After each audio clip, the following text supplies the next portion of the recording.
Welcome to Rosie the Reviewer. We're your hosts. I'm Sam, And I'm Marcia. and we like World War II media, and we want to talk about it.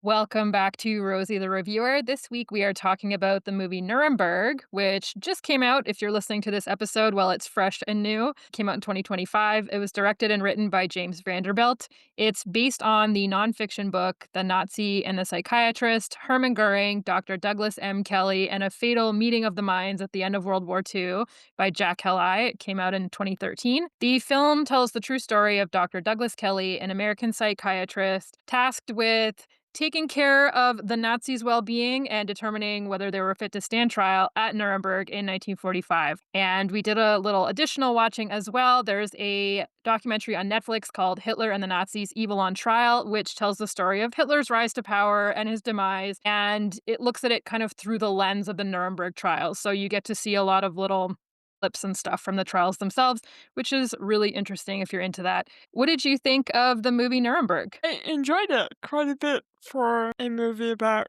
a trial. The trial part of it being a very tiny part of the movie. I thought the acting was better than I expected. I thought it might be cringy because it's non-German people playing German people, but it was pretty good. Russell Crowe plays Hermann Goering, and he's pretty good. I found him pretty convincing. And Rami Malek is also in it. He plays the psychiatrist, and he's also very good. And the main two guys are pretty good, and I did also like mostly all the side characters. Not all of them, but mostly.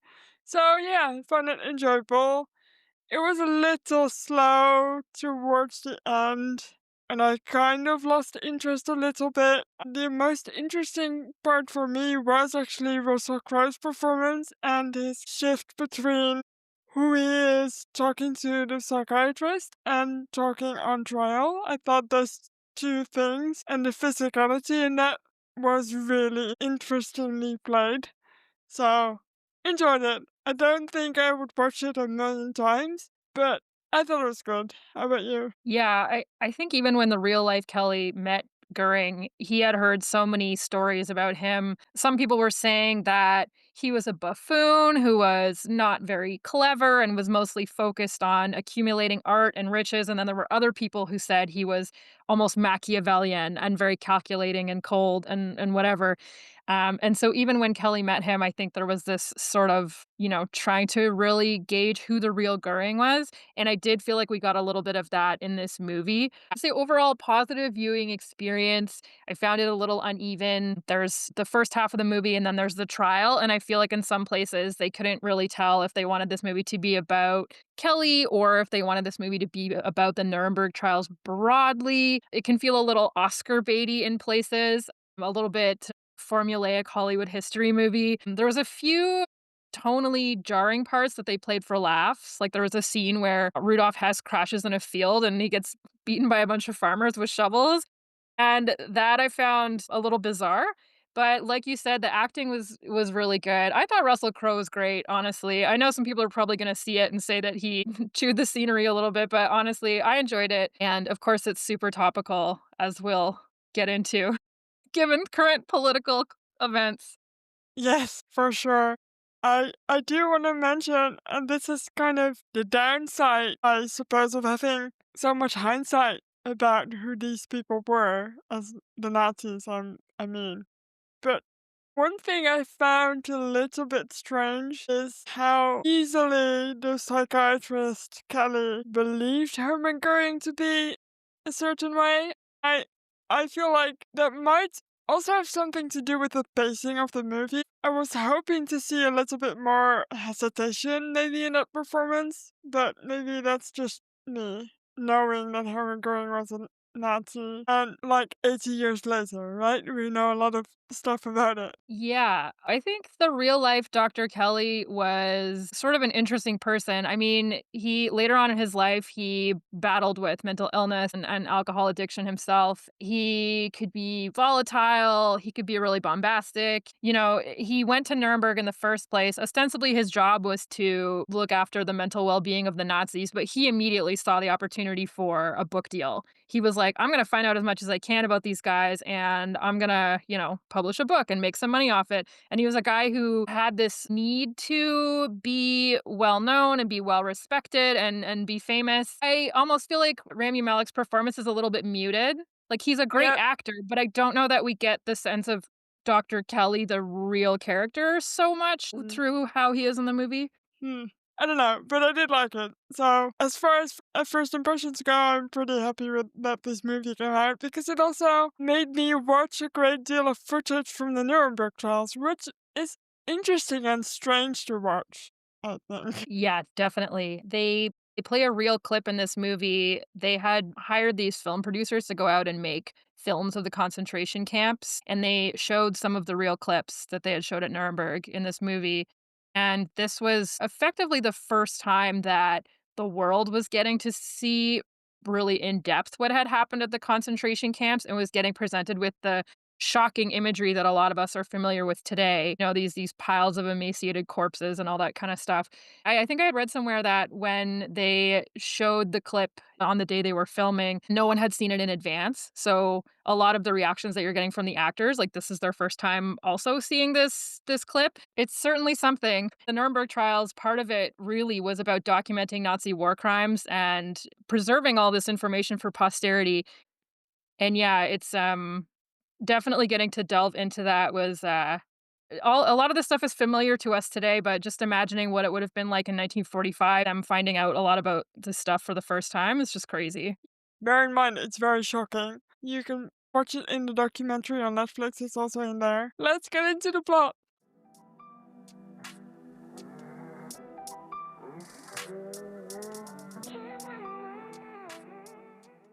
One of the first scenes we get is Hermann Goering surrendering to the Americans on May 9th, 1945. He gets out of his car, and then he orders the Americans to take his bags, and that made me laugh. Yeah. In the last week or so of Hitler's life, when Goering found out that Hitler was planning on killing himself, he very magnanimously offered to take over control of the Reich, and Hitler did not like that at all. And so Goering had to resign all of his titles. This is like the end of April 1945. Like, it's a fucking farce at this point. But, anyways, he gets placed under arrest and he would have been executed when Berlin had fallen, except that he was freed by a passing Luftwaffe unit, fittingly, I guess.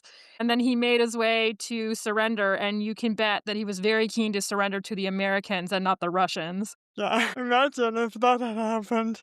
I don't know if he'd be quite so well treated by the Russians as he has been by the Americans. Well, we'll get into where the idea of the Nuremberg trials originated, but the Russians were not interested in having a fair trial for the Germans. They were kind of like, if anything, we'll have a show trial, because that's what we would do. And the British were in favor of summary execution. So certainly the Americans were probably the best option. Yeah. Our second sort of subplot here, we have United States Supreme Court Justice Robert Jackson, played by Michael Shannon, and he's stewing over the problem of how to hold the Nazi high command responsible for their crimes, particularly against their own civilians, a move that would be largely unprecedented. They had tried to prosecute for war crimes a little bit at the end of World War One, but it didn't work out super well. So this is really the beginning of international criminal law. There's really not a precedent for how do we charge people, governments, with committing crimes against their own civilians, etc. So he's trying to figure this out. It's a weighty legal matter. I didn't even realize that the terms war crimes and crimes against humanity came from this trial. It's not even that old. It's crazy to me that it took so many wars to be fought and so many atrocious things to be done to people for that it took a Second World War to come up with these terms. It's crazy. Yeah. Well, if you needed any more proof that the Nazis were the most evil of all time, then I guess this is it. We literally had to come up with new words and legal processes to address it. American psychiatrist Douglas Kelly, played by Rami Malek, has a little flirty interaction with a journalist called Lila on the train. She's played by Lydia Peckham, and You think, what's going on in this scene? Why am I watching this? But it will be relevant later. We also learn on this train that he's a magician, which is also really fun and also relevant later. The train is taking him to meet Colonel Burton Andrews, played by John Slattery, who I thought was really American in this specifically. And he's the warden of the prison where the remaining high-ranking members of the Nazi government are being held. So he explains that Kelly will be determining whether the Nazis are mentally fit to stand trial, and he assigns Sergeant Howie Trist, played by Leo Woodall, to be Kelly's translator, and I thought this was a fun role. I'd seen Leo Woodall in other things, but I thought he was really good in this. I liked him in this. Yeah, and in the scene, they sort of present it like Kelly thinks that he's not 100% sure that this is gonna be his area of expertise. He doesn't really know why he's been chosen for this job, but before his military service, the real Kelly was the director of the San Francisco City and County Psychopathic Hospital, and he had joined the Army. He's kind of getting to the end of his 3 years of military service at this point. He'd been promoted to major in 1944, and during the war, he supervised all research for the development of new methods to treat combat exhaustion, took charge of the treatment of all psychiatric Army cases in Europe, organized the Army psychological clinics, and won appointment as European theater consultant in clinical psychology in March of 1945. So this guy is a pretty big name in the in the field. Not so much the guy who'd wonder why he'd be chosen for this role. Yeah, he's very nervous in the movie. He's like, I don't know if I can do this. I don't know. Please break it to me gently when I meet these guys. Well, obviously, that probably would not have been the case in real life. I take it. Yeah, for sure. And I mean, I get why they did that. You know, they want to make it seem like, oh, this guy's may not necessarily be a match for Hermann Goering, but I mean, probably if anyone was going to be a match, it's this guy. He has quite a lot of relevant experience, I guess. Yeah. Justice Jackson is ultimately appointed United States Chief Prosecutor on the International Military Tribunal that will take place at Nuremberg. And he works alongside his secretary, Elsie Douglas, played by Ren Schmidt, one of very few ladies in this movie who have dialogue, and British prosecutor David Maxwell Fyfe, played by Richard Grant. And they're working together to begin preparing the case against the Nazis. I don't know why I thought that she was his wife. She's his secretary. Jesus. I must not have been paying that close of attention. Yeah, I mean, I don't know. I was reading that there was a movie that came out years ago called Judgment at Nuremberg or something. And once again, in that movie, they really play up the role of Elsie Douglas. So, in as much as she was a secretary, potentially she also was super involved in the work. I don't 100% know how historically accurate it is, but I don't mind them giving her a little more screen time in the movie because, like I said, there aren't a lot of women who have something to do.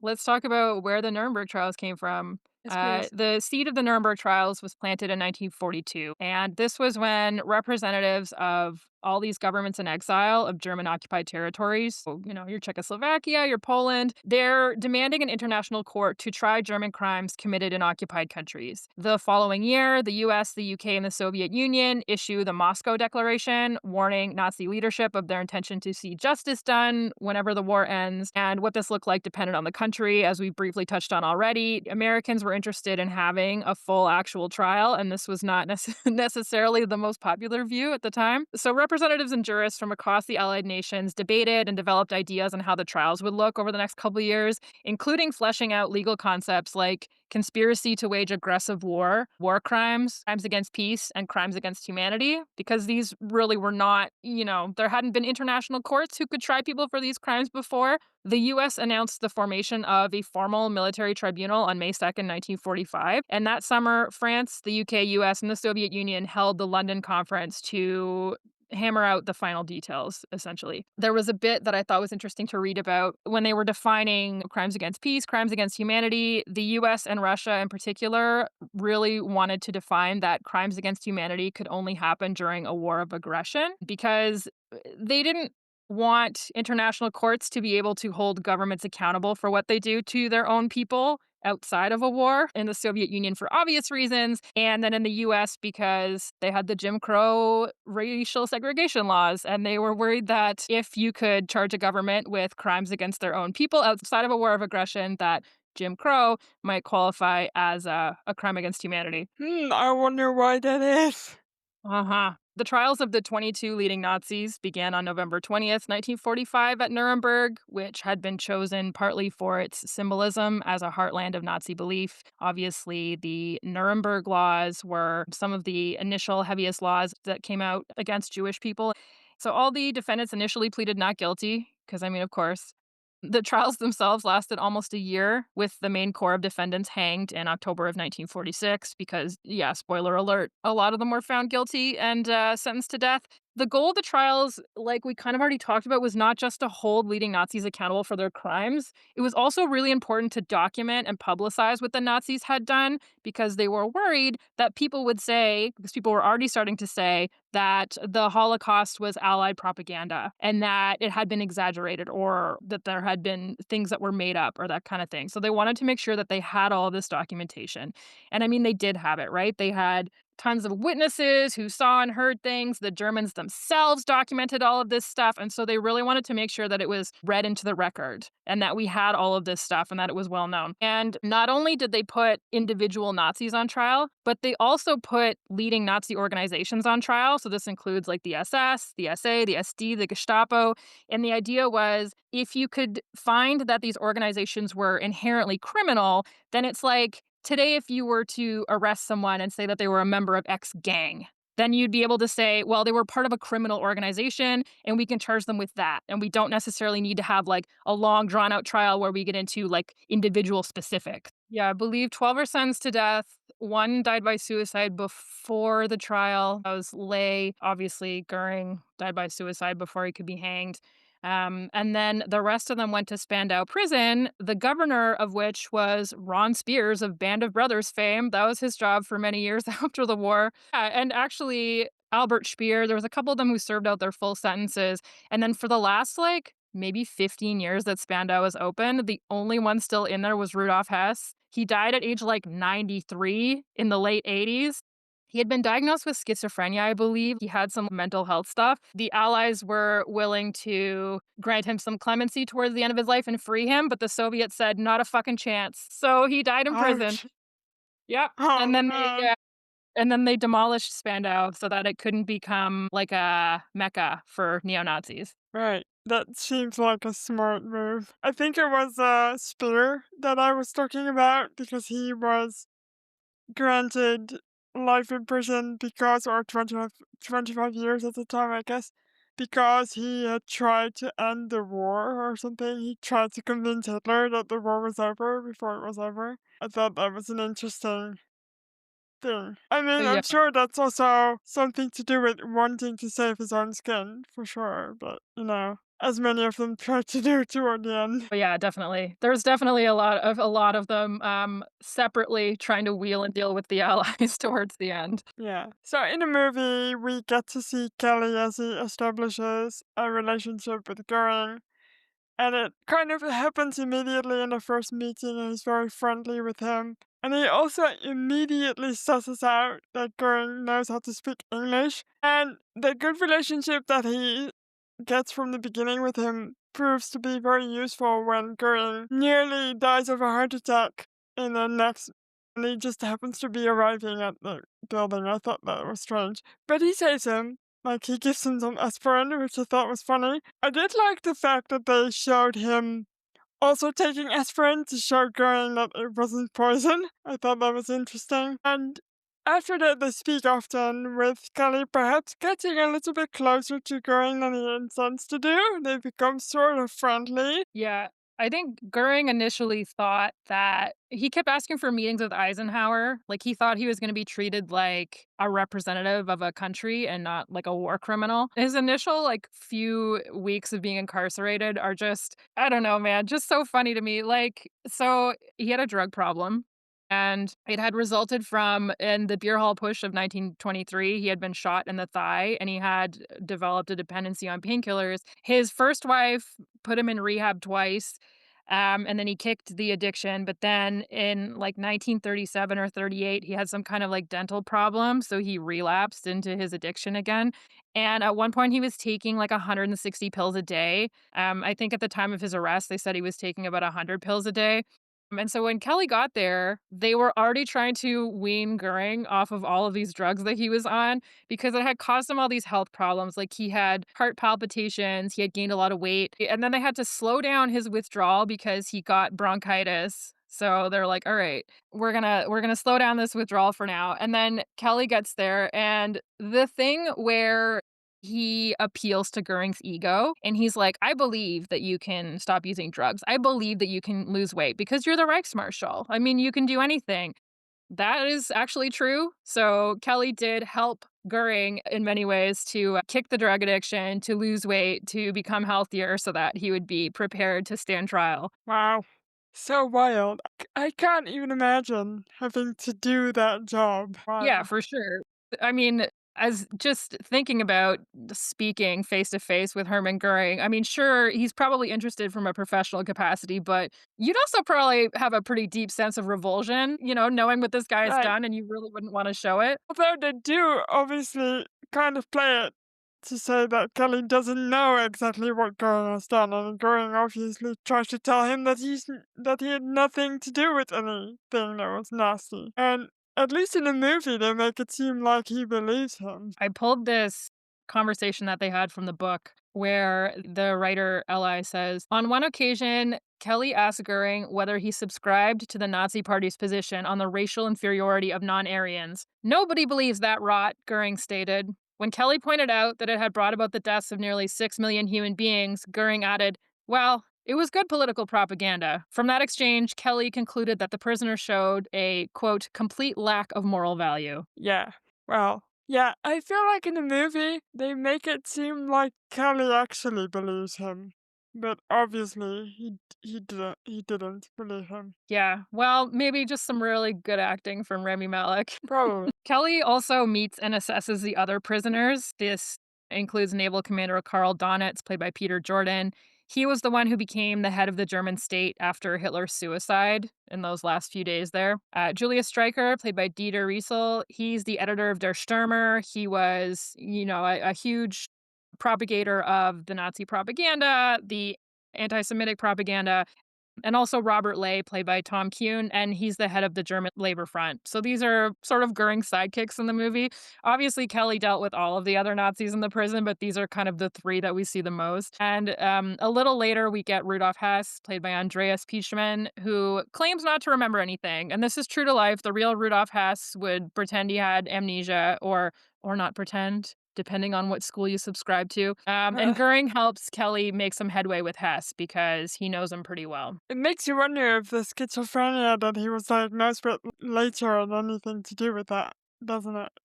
But it sure is very, very convenient not to remember that you're a Nazi. Yeah, for sure.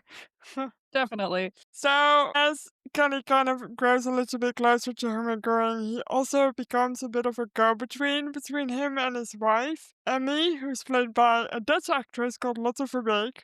She was also in Sonny Boy, which we did an episode on. So if you want to see more of her, you can go listen to that episode and then watch that movie. I thought it was nice to see another Dutch actress in a big Hollywood movie. She doesn't have a whole lot to do. I feel like acting wise, it can't have been that much of a challenge because as a role, it's not much. But it's still interesting to see that kind of personal connection. And Kelly also kind of befriends his daughter, and it's a friendly relationship that he has with them. He's seeing them in secret because the other people can't know that he's passing on messages from him or Goring. I don't think he's supposed to. Yeah, I mean, it's dicey. He's obviously doing it to get in good with Goering and, earn his trust. Yeah, and I think it's important to show them and their relationship with Hermann Goering because, I mean, we'll get into this more as we go on through the movie, but Kelly was a big proponent of the belief that Nazis are just ordinary people. So getting to see that Goering had a family and his wife and his daughter who were, worried about him and looking forward to hearing from him. And he felt similarly gives us that sense, I guess. I don't want to say it humanizes him, but it makes us understand that, yeah, I mean, a Nazi is not just like a monster who has no redeeming qualities. And so when Kelly is kind of getting to meet Goering's family and seeing that side of him, it is going to be a major factor in the book that he writes later about how Nazis they don't have a brain disease. Anyone can become a Nazi kind of thing. People that you know who seem like, who present a nice side to you can still hold these beliefs. Yeah, I think it's good to remember that Nazis weren't born out of thin air. Like, they weren't born evil. They were all kids once, and I don't think anyone is exempt from having those thoughts. And I should hope that most people I know don't have them, but they could. Like, I would never know. And that's kind of the thing. I'm sure he was a good father to his daughter and a good husband to his wife when he wasn't on drugs, at least. But both things can exist at the same time. You can be evil on one side and still be a good father to your kid. And I think that's what makes it so scary, too, is the fact that they are still just human beings at the end. It would be much less scary if they were just evil monsters and born that way, too. Yeah. No, for sure. Yeah, definitely. Jackson asks Kelly to help the prosecution. They have this weird clandestine meeting and it's dark. And Jackson is like, I need your help. Goering's gonna beat me when I put him on the stand. And Kelly objects to this because it would be a breach of doctor patient confidentiality. You also sort of get the vibe that he maybe doesn't want to betray Goering's trust in this way. And yeah, it's becoming apparent that Jackson is starting to get worried that he can't beat Goering in the courtroom without help. Yeah, you're right. It is very dark, and I don't know why he thought he would lose in the courtroom so much. To me, this is where the movie starts to fall into this trap of like history itself is not interesting enough and the Kelly story doesn't overlap with Nuremberg enough. And so we need to find a way to make those two plot lines overlap and to raise the stakes. This is not, I mean, I just made this up, right? It's not, Jackson Right. was not like, Kelly, without you, I can't beat Goering. He's a fucking Supreme Court justice. Like, the guy knows what he's doing. And there's so much proof. Like, the Germans were kind of egocentric in that way too, where they just wanted to record all the stuff they were doing that in their mind I'm sure wasn't evil. Like, they had proof of everything and documentation of so much shit that they did. So he could have probably beaten him on like documents alone. Yeah. Yeah. So they threw this in for some spice, I guess. Lay dies by suicide. It's kind of horrible. He stuffs a sock into his mouth and then just kind of leans forward in his cell off a chair. It's weird and spooky, and I didn't like that very much. And because this happened, Andrus thinks that Kelly can't do his job, and he brings in another psychiatrist called Gustav Gilbert, played by Colin Hanks, who looks very much like Tom Hanks in this movie, I thought. And he and Kelly do not get along, and they get into an altercation when Gilbert reveals to Goering that his wife and daughter have been arrested, which Kelly had kind of purposely kept from Goering. So he tells him in front of Kelly, and Goering is in the room, and Kelly's in the room, and the new Gilbert is in the room. And he says, well, your wife and daughter have been arrested. Hasn't Kelly told you anything? And that's when the trust between Kelly and Goering breaks. So Kelly gets very upset, and they have a little scuffle in the hallway. It made me laugh a bit. I thought that was so unlikely. The real life Gilbert came to Nuremberg as a translator, and also he was there to kind of sit with the Nazis and try and keep the morale up. Like, genuinely, it was like they need someone to sit with them and talk with them every day and that kind of stuff. So that's what he came to Nuremberg to do. But he had a degree in social psychology, I want to say, or that's what his background was in. So he also kind of had the same thought as Kelly. Like, he was like, I'm going to go there and learn about these guys. I'm going to write a book. And he went to Andrus and he was like, hey, do you need a psychologist on your staff? And Andrus was like, I don't know, I'm in, like, whatever, sure. And so ostensibly, Gilbert reported to Kelly and they shared an office, but they kind of worked separately. And they did agree at one point to write a book together. But as soon as the war was over, Kelly went home and he was like, fuck that guy. I thought it was funny that the movie made it seem like Gilbert was much more eager to write the book than Kelly. I'm like, really? I mean, they do say it at some point in the movie, and I don't know who he says it to. I think it might be Trist. And he says, well, I'm gonna write a book. And she says, oh, I thought you'd be more noble. There's a line in there. And then he was like, well, guess I'm not. I don't know. I wish they'd just made him more honest. I wish they'd said, he wants to write this book. He wants to be famous. It's fine. You can have Yeah, that. yeah, literally. Let people have character flaws, it's fine.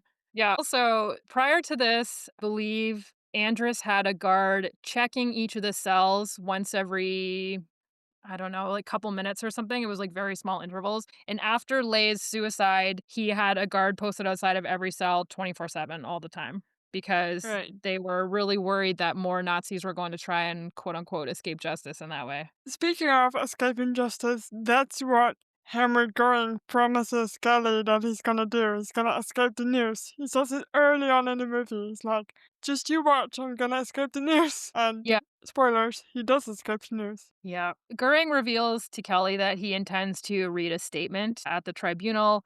Kelly passes this information along to Jackson, who ensures that Goering is not allowed to speak. Yeah. I mean, whatever.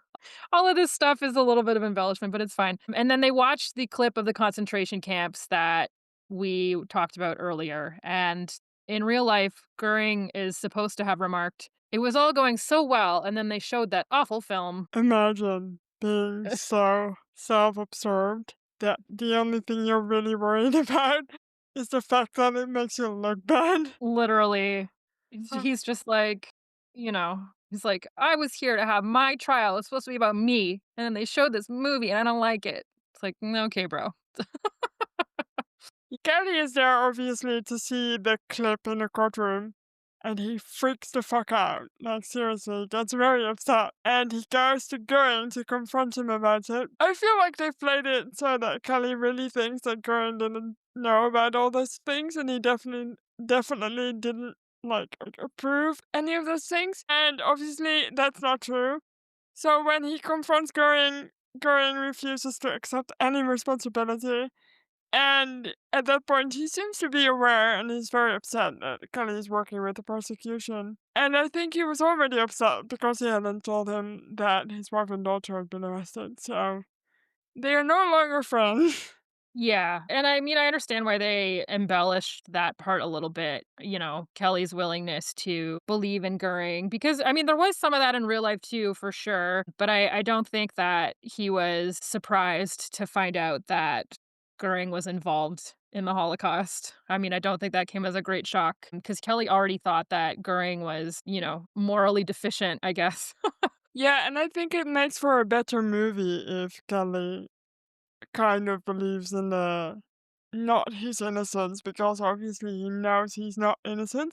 But if there's something to hope for, like if he'd known and if they played it that he was just kind of placating going in that way, then it would have been a kind of a boring movie emotionally, I think. So I get why they did that too. Yeah, if you're gonna focus on that relationship, you do have to have some element of like, because I think it's really difficult to speak to someone every day and meet their family. We see him, they're playing cards together or whatever they're doing. And I just think it's tough to get to know someone on that level and not have some degree of sympathy or compassion or a willingness to maybe overlook some flaws. So I'm not upset that they played that up a little bit more in the movie. No, and also very importantly, Kelly teaches Goring a magic trick. Like one of the he gets to know Kelly a little bit and he's like, what do you do for fun? And then he shows him a little magic trick Yeah, after. and real Kelly was super into magic, and he did do it, like, for his patients as a way to help them let their guard down and stuff. Yeah, I mean, it's cool to Smart. see that in the movie. Yeah, I like that too. Kelly, this part of the movie, I was like, "What is happening right now?" So, Kelly's upset because he's had this confrontation with Goering, and so he goes to see Lila, the journalist that we saw earlier in the movie, and he gets wasted, and he spills the beans about everything about Goering, and she publishes a bunch of it in the newspaper because obviously, and Andrus is pretty upset about this, and he relieves Kelly of his duties. Hey, I almost thought for a minute that he didn't know that she was a journalist, but I feel that's she's been at the trials, right? I mean, we see her later too. I don't know if we've seen her at the trials before, but she was there. So I don't understand this bit of the movie at all. Like, I don't think it makes much sense, like, realistically, would he? If he knew that she was a journalist, would he really just spill the beans? No, obviously this didn't happen in real life. Not to say that men can't have affairs, but he seemed to be, like, pretty happily married. He had a wife at home, so Yeah, yeah, I guess the movie needed a little bit more drama at the end because that's all it is. It needs a bit of a climax, and we're not there yet. yeah, in some ways it feels a little bit like lazy writing to me. There's plenty of stuff in real life that they could have used, and they were like, "Let's go for, like, the laziest shorthand imaginable. Let's get this guy fired, and then he has to redeem himself at the last minute." I don't know. I got to this point in the movie, and I was like, okay." So Kelly intends to return to America because he's very disillusioned by everything and sure that Goring will be able to run out the prosecution. And that's when we get to know a little bit more about Howie Trist because he makes him understand how important the trial is by revealing a story about his family, which prompts Kelly to return to Nuremberg. And he gives his notes on Goring, which is pretty much a big book at this point, to Jackson to help him with the prosecution. And I did like this thing about Howie Trist. It was a I didn't see it coming and I enjoyed that. Yeah. The TLDR is that Triest is this blonde-haired, blue-eyed guy, and he was Jewish, but you wouldn't know from looking at him. So the whole movie we don't know, and then we find this out right at the end. His parents died at Auschwitz, and his younger sister had escaped, but she was living in Switzerland, I believe. And this story is real. In real life, Triest says that he got kind of a grim kick out of it when he would interact with, like, Stryker, for example, the Der Stürmer editor, and Stryker would be like, "Oh, I can smell Jews." And, Triest would be like, "Oh, yeah? You can smell Jews? That's crazy." Um, and, Stryker even told Triest at one point that he trusted him more because he's like, "You're a true Aryan, I can tell." Yeah, I didn't see it coming also because he's German, right? He's German and he doesn't sound German. So he's not been in Germany for very long at this point. So I was Well, like, that part did kind of crack me up slightly because he's like he talks about how he went to America right before the war, and I was like, "How do you not have a single shred of a German accent?" That took me out of it right. just very slightly. Me too, that's what I mean. It's very American. He looks American, which fair, like that's okay, but then to also sound American would not be if he only got there in like what did he say? Like 37 or something or 38 even? Like a couple years before, that doesn't make any sense. But I Yeah. guess it's a better reveal if he's like if it's not obvious, and it wasn't, so that was good. Mhm. Goering is a slippery old fish in court.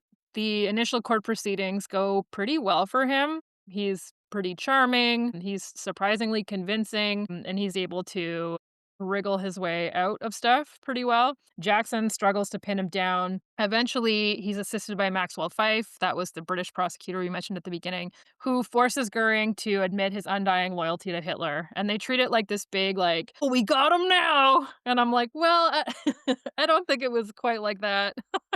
Makes for a better movie though. I suppose. I don't know. I feel like having seen clips from the real Nuremberg trials in that Evil on Trial documentary that we watched, I'm like, Nuremberg was plenty dramatic without the big gotcha moment that they've fabricated here. What I kind of wish they'd put in a little bit more is the complete disinterest from the people on trial. Like, some of them, if you look at the footage from the real trials, they just look bored as fuck in the courtroom. I'm like, what's going on in your mind? What's happening in your head right now? How can you look so bored? Yeah. Goering, I mean, in real life, he did. The first part of the trial went not too badly for him, but it just reached a point where, first of all, there was just, like you were saying earlier, there was just so much evidence that if the premise of individual guilt in this circumstance was going to be allowed, then he was pretty obviously guilty. Plus, at a certain point, he started trying to tell everyone that Hitler didn't know about the Holocaust. And as soon as he started articulating how hard he was drinking the Hitler Kool Aid, people were really turned off. The vibe totally shifted. They were like, oh, never mind. Actually, nothing this guy says is credible. Yeah. And he really did. He really did piss off the prosecutors. There was a passage in the book where they talk about how Jackson was practically brought to tears one day because he was so frustrated dealing with Goering. Imagine being that annoying on top of being so evil. Literally. So Goering and many others are sentenced to death by hanging, but Goering actually dies by suicide before the execution can occur. And earlier, when Kelly teaches him a magic trick, they talk about the word abracadabra as like the magic word. And Goering is sitting in a cell waiting to be executed. And then he has a sleight of hand and kind of conjures up a little cyanide pill. And then he says abracadabra and bites down on it. And it's very cliche, but also I did think it was clever that they brought, because you're like, why are we watching all these magic tricks? They're all over the movie from Kelly, and then he teaches going. You're like, why? What's going on? And that's why. And I did see it coming. Like I could tell that that was going to be the end. He was going to say it at the very end, because otherwise, why would they make such a big point out of it? But I did like it. Yeah, and I it's kind of a nod too to the fact that we still don't really know where the cyanide in Goring's cell came from. That's The it. fact that he pulls it out sleight of hand style and we don't see in the movie either is fitting, I guess. Yeah. Kelly goes home to the States. He publishes a book called 22 Cells in Nuremberg, which sells poorly for a variety of reasons. One of them is that by the time the book comes out, people are kind of sick of hearing about it. But also, he couldn't tell people what they wanted to hear. A lot of people wanted to have it confirmed that the Nazis were in some way sick or mentally deficient or broken, but instead he concluded that people anywhere could become Nazis, and this was not a popular statement to make. If you think that Goring committing suicide would have been a good ending of the movie, I would have agreed with you, because after that happens, there's a whole bunch of other scenes that happen. We get to see Trist help Stryker get dressed for his execution because he doesn't want to get dressed because he doesn't want to die. And then we see the execution. I'm like, why do we need to see this shit? I didn't bring anything to the movie. It felt kind of draggy. And I don't know. I thought it was good to see to give Harry Trees that moment with Stryker. But just the pacing of the maybe the last 20 minutes of the movie is so weird. I wish they'd done it Yeah. differently. I think that's also a function of what we kind of touched on earlier, where sometimes the movie doesn't know if it's a movie about Kelly or if it's a movie about Nuremberg or if it's a movie about Kelly and Goring's relationship. Like at times it feels like the movie itself is struggling to pin that down. So there's a quote from the book. Kelly's long proximity to the prisoners had convinced him that they exhibited several qualities: unbridled ambition, weak ethics, and excessive patriotism that could justify nearly any action of questionable rightness. Moreover, the Nazis, even the most elite and powerful among them, were not monsters, evil doing machines, or automata without soul and feelings. Goering's concern for his family, Stierach's love of poetry, and Kaltenbrunner's fear under stress had moved Kelly and persuaded him that his former prisoners had emotions and responses like other people. Anyone who dismissed them because, quote, we look with disgust and hatred upon their activities and upon their actions to sell the Third Reich short was making a big mistake. Their relative normalcy left a portentous hanging question. How would their inexplicable conduct be understood? Without comprehending the Nazis or identifying their psychoses, Kelly could only reluctantly conclude that enormous numbers of people had the potential to act as the war criminals had. Isn't that fucking terrifying to realize? For sure. And it's probably worth mentioning that his work is contentious. I mean, Gilbert himself, the psychologist in Nuremberg, he published his own work later on where, in a context where Kelly might have said, these specific character traits could belong to your average businessman, someone who's really ambitious, someone who's calculating, someone who's willing to throw other people under the bus. Gilbert perceived that as psychopathic or narcissistic or in some other way indicative of some kind of mental disorder. So Kelly's work is not the only work that came out of Nuremberg, and not everyone agrees with him, but it did definitely start a major conversation about this. I think it's very relevant again today. We see a lot of things happening in the world today that aren't very dissimilar from what was happening in Germany before the war. Like, it's not that different, and that kind of makes me think that Kelly definitely had a point. These people all have families and they have children, and they probably think they are doing the right thing, and that's what makes it so scary. Yeah, and, the guy who actually interfaced with these men every day and was there at the end of the war when, maybe it's time for a reckoning where they have to actually be a little self-reflective and maybe think about what they've done, and actually was trying to figure out whether there was something about them that set them apart. For this man to say, "Men like Goering walk among us, and given the right circumstances, fascism could rise again," I mean, to me, that seems like a warning worth heeding. Yep, it is, definitely. I just like, the only thing I struggle with, and that's just has nothing to do with this movie or just anything to do with this podcast, but you can heed the warning and still not know what to do about it, which is my biggest fear of what is happening in the world right now. Like, we're heeding all the warnings and we're seeing all the signs, yet no one's doing anything, you know? Yeah. I mean, I guess I would question whether most people are heeding the warnings, if I'm Maybe not. honest. Maybe I think not. I think there's quite a lot of people who are unwilling to call a spade when it comes to fascism. Maybe that's it. That is true, especially people in power. So we get some end cards, and they reveal that Kelly died by suicide in 1958, also using cyanide, as did Howard Goring. Treese was able to bring his sister home to America.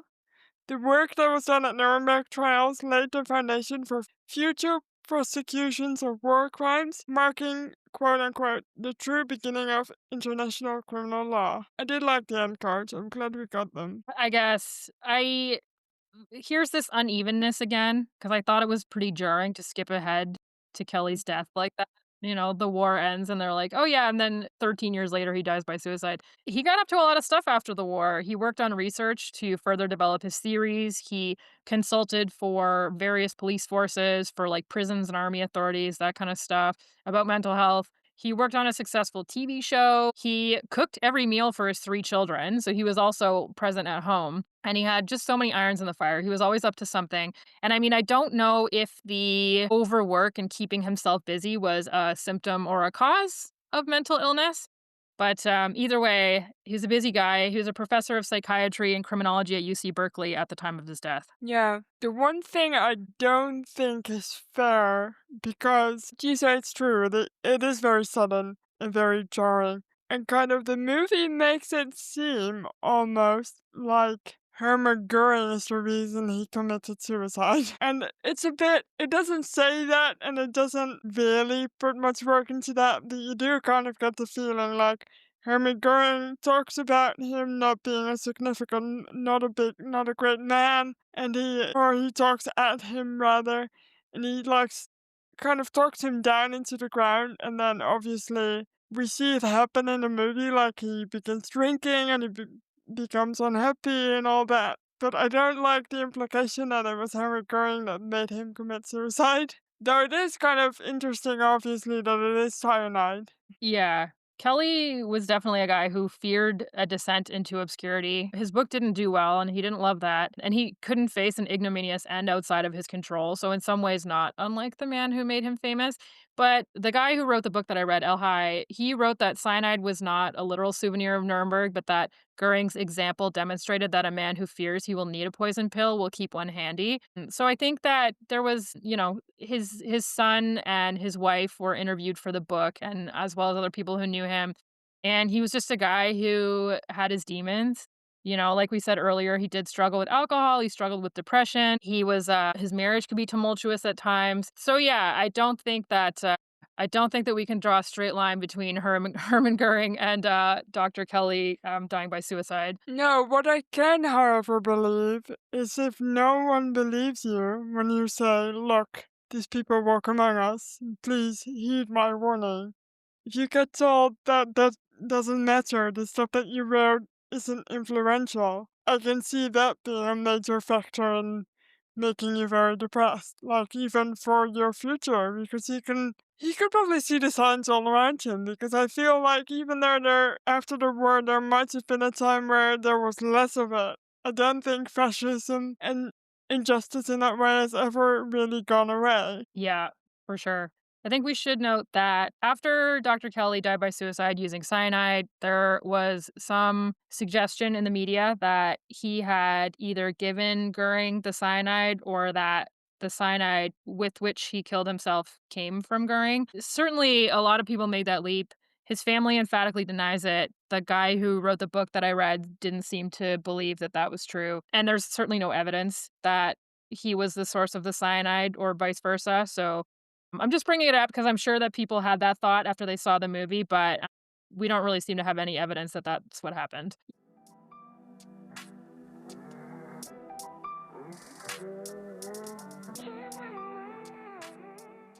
After this initial military tribunal where they tried the 22 leading Nazis who were still alive, because of course Hitler, Goebbels, and Himmler had killed themselves at that point. So Goering was kind of I mean, he certainly perceived himself to be the head bitch in charge remaining of the Nazis. But anyway, once they had this initial trial where they dispensed with these 22 leading Nazis, they held 12 subsequent military trials as well, and these were led by the Americans. Though almost 100,000 Germans were arrested as war criminals, only 177 were tried. And eventually, with the onset of the Cold War, the political will to continue to really hammer on the Germans disappeared because, of course, the Americans wanted to keep West Germany on side. And so in 1951, the Americans overturned many of the later military trial sentences, and so, yeah, any of the people that were found guilty after that initial tribunal didn't end up doing a terribly long amount of jail time. I always find this interesting to think about because, on the one hand, I think that people who do evil things should be punished for those evil things. On the other hand, I also understand the need for countries to want to move on from the Second World War and live in peace at some point. Like if you keep hammering on that on what happened in the Second World War, then Germany and America are going to hate each other for a very long time. And I don't know when would be the right time to move on from a thing like that. I don't think you can ever fully move on from it, but I do understand the political will disappearing quite well. Yeah, well, and I think part of it too was that, when they decided that they were gonna denazify Germany, quote unquote, what you start to realize is that everyone who works in the bureaucracy, anyone who was anyone under Hitler's regime was probably a card-carrying Nazi because you had to be to move ahead in Right. government, whatever, in business. And, so I think that they just reached a point where it was, you have to decide when to stop. And I mean, I'm not speaking as to whether they made the right choice or not, because obviously there were a lot of Nazis who escaped justice, but it's definitely there are practical considerations at a certain point. Yeah, most of them moved to Argentina. That's not true. Not all of them, but a lot of them did. But yeah, a goodly chunk, that's for sure. This is totally unrelated, but I didn't realize there's a big conspiracy theory that Hitler didn't die in the bunker, but escaped by submarine to Argentina. What? I have heard this as well, but I mean, besides all of the like ludicrous obvious reasons why that's not true, I don't think that Hitler could shut the fuck up long enough to live in obscurity. Like I genuinely think like within a couple years he'd be like, "Oh, I have to tell everyone that I'm Hitler." One thing I thought was neat, aside from all of the stuff we've already talked about, is that the trials were the first use of simultaneous interpretation. So the four main countries, the Soviets, the British, the French, and the Americans, they all had their own prosecutorial teams. They all had their own judge.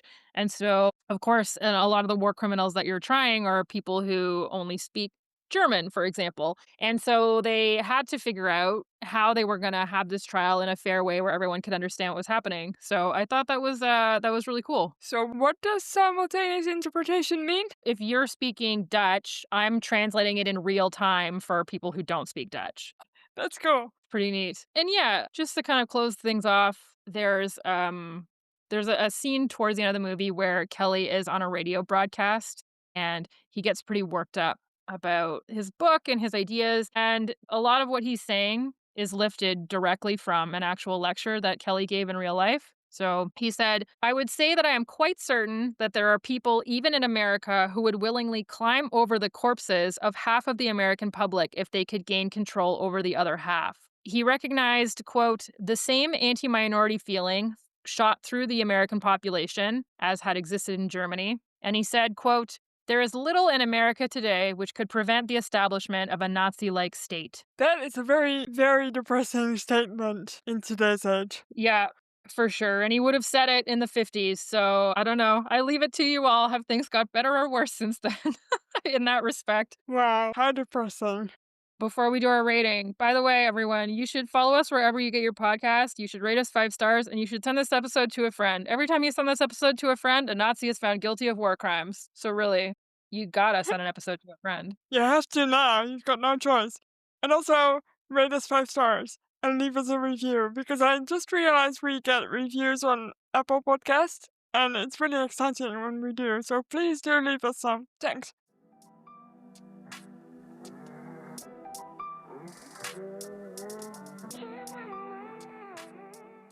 What should we rate this movie out of? Something magic related. Abracadabras out of 10, maybe? Sure. Anyway, I'll start rating.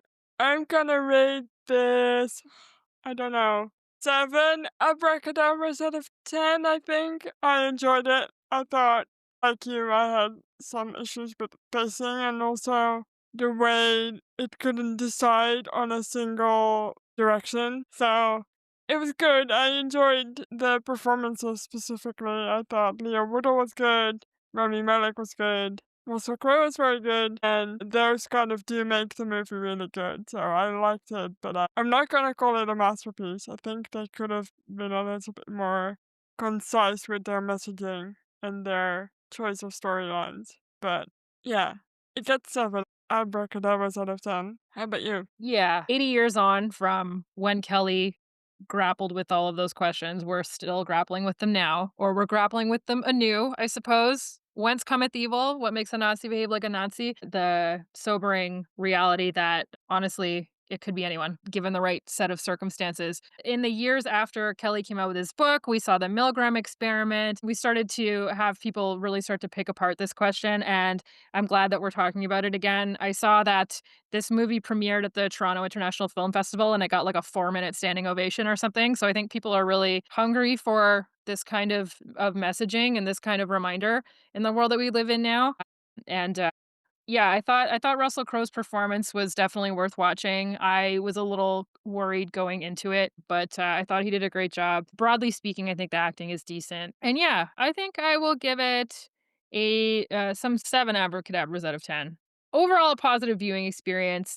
And I thought there was definitely some good things that you could get out of it if you were watching it. Yay, that's it for the movie.